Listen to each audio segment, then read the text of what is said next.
Hey friends, it's Anna. Welcome to this cozy fall September plan with me. I'm so glad you're here. Be sure to grab some coffee or tea and your journal if you're planning with me. Let's get ready for September and the start of autumn. We're going to jump right into my calendar page. I kind of use this as my cover page as well, just to be efficient with my setup. I'm using my larger Tombow brush pen to write the title up top using my basic calligraphy font. I thought it would be fun to add a little extra fanciness with some flourishes off the S and R. I'll also tell you a more practical reason why I did this in just a second. Now I'm creating my calendar below the title. Each box is 5x5 squares in my A5 sized notebook. This is the sand colored journal from Sequez. I like having this bigger calendar because it has enough room to write any appointments or events with their times, and then I do my more detailed planning on my weekly pages. Now I'm stamping the letters for the days of the week up top, and this is really the reason why I came up with adding the flourishes to September. Because of the shape of the calendar with September starting on a Friday, there was this big space between the title and the calendar on the left page. So I decided to make that S a little larger and add the swirls underneath to fill that space there. I think it did help with the space not to feel so awkward, plus we got to do a fancier title. As you might have been able to tell, I'm feeling so excited about the start of fall. It's just around the corner, so I wanted to go with a classic autumnal theme for this September, the different leaves of fall. I can't wait for you guys to see these spreads come together because I'm so pleased with how they turned out. All the art I'm doing is very simple though, and I think it would be perfect if you're looking for a quick, easy, relaxing setup. For this calendar page, I decided to just draw all the leaves flat, spaced out evenly through the page, which gives a really clean, but I think also satisfying look. I had a lot of fun looking up different fall leaves and learning their names while deciding which ones to draw. I decided on 6 different leaves. We have the red maple, which I'm drawing right now, the horse chestnut, common oak, rowan, beech, and blackthorn leaves. I know my depictions aren't perfectly accurate, but those were the leaves that at least inspired each of these drawings. Like I mentioned, I decided to go for a simple art style, just outlining the leaves and filling them with their most prominent veins. I do especially love the pattern of the veins in the maple leaf. When I was looking at reference pictures for all these leaves, I definitely had one of those moments where I was just in awe of all the beautiful tiny intricacies of nature. God didn't have to make the leaves or the trees or the mountains that beautiful, but He did, and now we get to enjoy them. One tip I would give for drawing these leaves, especially the red maple and the horse chestnut, is to start with the core veins first and then draw the shape of the leaf around those, and then you can fill in with additional veins. I just found it a lot easier to get the shape right when I drew it in that order. I chose 3 colors for this theme, definitely going for a very warm autumnal color palette. I'm using 3 of my Tombow brush pens for the coloring, and I'll list those specific colors in the description box below, as well as a link to all the supplies I'm using. I assigned each of the leaves a specific color, so 2 leaves for each color, and I'm keeping that consistent for pretty much all the spreads, so the red maple leaves will always be in this orange color, and the rowan will always be in yellow, and so on. To finish off this spread, I'm filling in the calendar. I'm going in first with this yellow color and adding a dot to the top right corner of each box, and this will be the color backdrop for where I'll write the dates for each day. I was waiting until I had done the rest of the coloring in the page to do this because I wasn't sure what color I wanted to use for the calendar and wanted to see how the final page looked first. I thought yellow would be good because the brightness stands out. So I'm also going to use the yellow to add a drop shadow to the title to make September pop a little more. And that's the final calendar spread. I really love how this one turned out.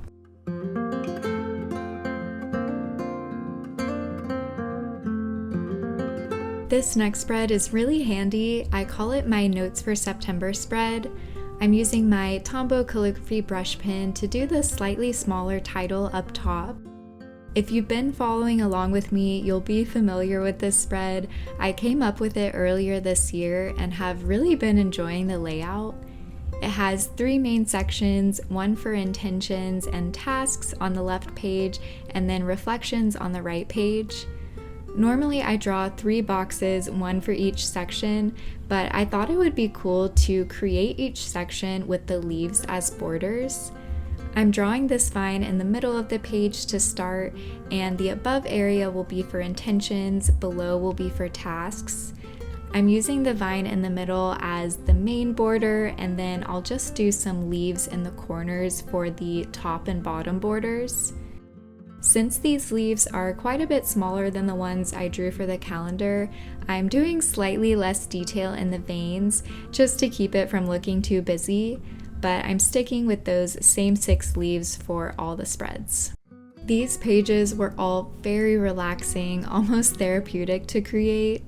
I was also really vibing out to some fall ambiance while creating these spreads. I recently realized that I was starting to let a lot of stress enter into my monthly setups, especially now that I'm sharing them on YouTube. I was putting a lot of pressure on myself that the spreads had to be perfect, but that's not really the point of art and creativity. I feel like perfectionism is a common trait in bullet journalers, but I was reminded this month that the point of having a blank journal is I can fill it with my own art and ideas, and that I enjoy that process. It's meant to bring joy and allow creativity if I can let go of the worry about the outcome. So I went all out with creating some cozy fall vibes while drawing these spreads. I played Taylor Swift's Red album on repeat, which is just the quintessential fall album for me. I had some chai tea, and I stopped trying to hurry through the setup and let myself relax into drawing these leaves and making these spreads. So if you related to any of that, then hopefully this could be a reminder to make sure you enjoy setting up your bullet journal this month. Alright, the 3 sections are starting to emerge here. Originally I was planning on leaving it like this, but I thought the sections could use a little more definition, so I'm adding some lines between the leaf borders to enclose them. I'm really glad I did that. I think it made the page a lot easier to look at. Now I'm titling each section with my alphabet stamp set. Like I mentioned, I use this spread for intentions, tasks, and reflections. Intentions aren't set goals or things to check off, but more like focuses or priorities that help me set the tone for the month. For example, and going along with what I was just talking about, I might set an intention for September to enjoy my work and projects instead of hurrying through them. Tasks is more straightforward. Those are all my to-dos for the month. And then reflections I fill out at the end of the month. Sometimes I just free write my reflections, and sometimes I'll write out and answer certain prompts like what went well this month, what didn't go well, what would you want to improve, and things like that. I think this spread really helps me get organized and feel prepared for the month ahead, and the reflections are also pretty helpful for when I'm deciding on my intentions or tasks for the next month.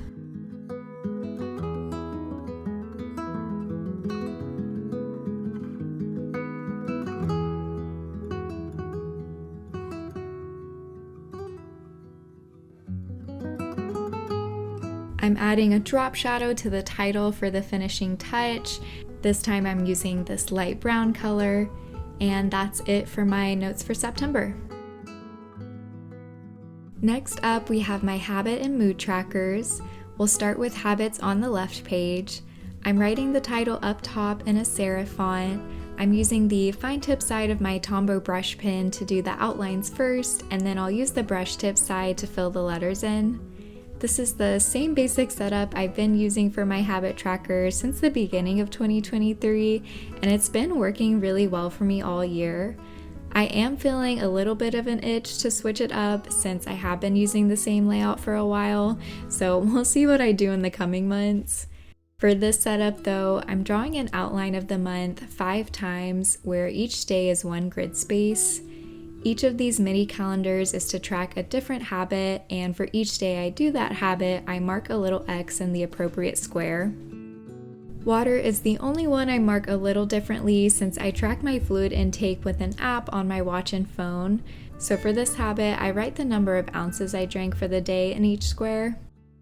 I wrote the letters for the days of the week up top, and now I'm labeling each habit below in a cursive font.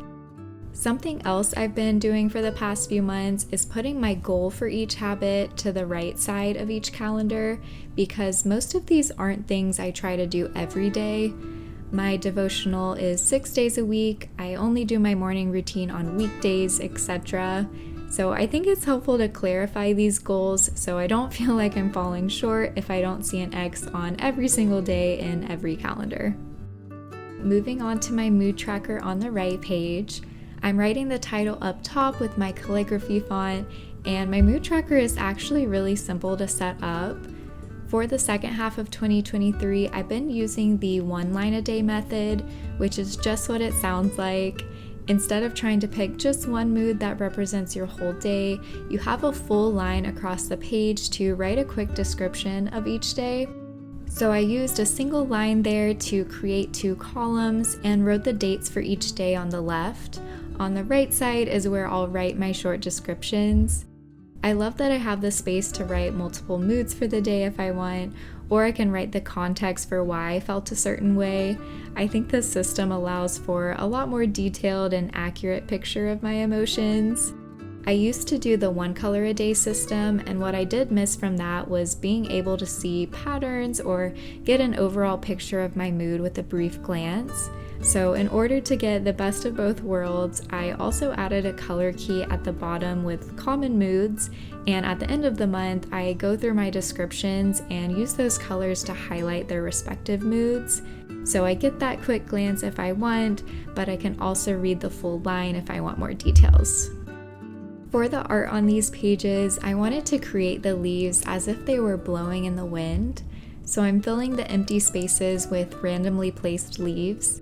The main leaf I'm using here isn't based on any real leaves, I'm just using a very simple design and varying sizes.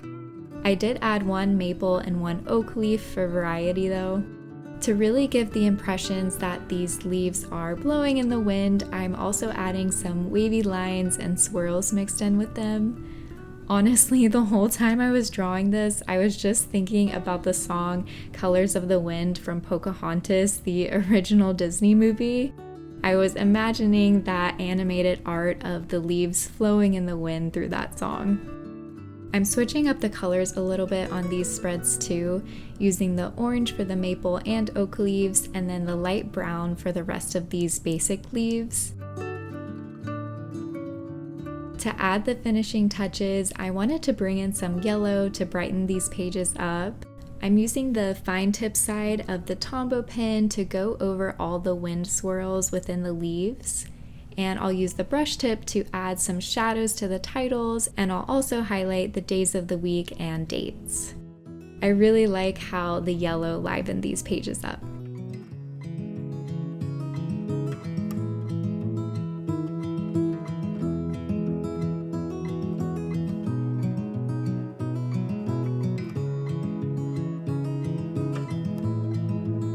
On to our last spread for this setup, which is my weekly spread for the first week of September. I'm going back to my calligraphy Tombow brush pen for the title, and it's actually not week 33. This week, starting on Monday, September 4th, is actually the 35th week of the year, so I'll probably use a scrap of bulleted paper to paste over that and fix it later. I'm using my same weekly setup as normal, which takes up 4 pages in my journal and gives me a full half page for each day of the week. This right column on the last page is my rolling weekly task list. You can see I use a faux Dutch door to fold the middle page, and that way I can see that column no matter what day of the week I'm looking at. My rolling weekly is where I write any tasks that need to be done that week, but I haven't assigned to a specific day yet. Whenever I'm planning out my week, I start with this list, and I usually break it down into categories of work, personal, and YouTube because it just helps my mind to keep those groups of tasks separate. Then when I'm in my journal each morning planning that day, I look at my weekly list to see what to-dos or progress on any tasks I want to plan to take on that day.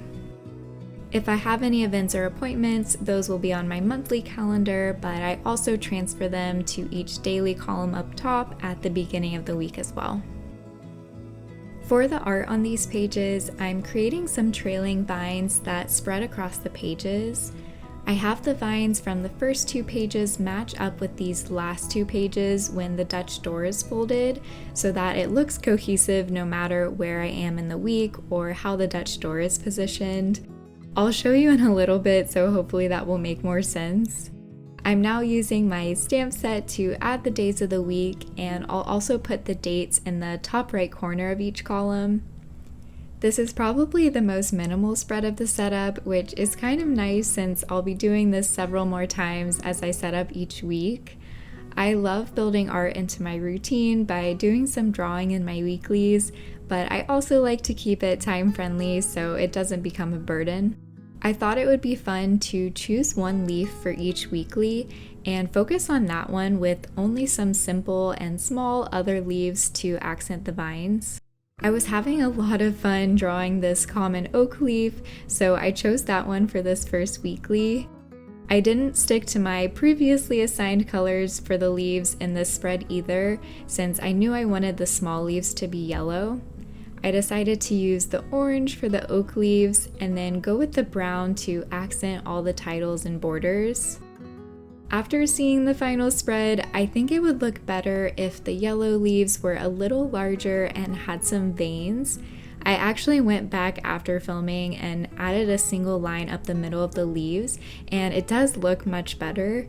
So I would recommend doing that and using slightly bigger leaves if you're recreating this spread. Here's the final weekly, and we are ready for September. You can see what I mean about the drawings on both pages connecting with the Dutch door folded over. I hope you guys enjoyed the autumn vibes as much as I did and had fun getting ready for September with me. I ended up being so happy with this setup, but even more importantly, I really enjoyed the process of creating these pages. Let me know what you're most excited about for fall in the comments, and be sure to subscribe if you liked this video. Thank you so much for watching, and I hope you have a beautiful September.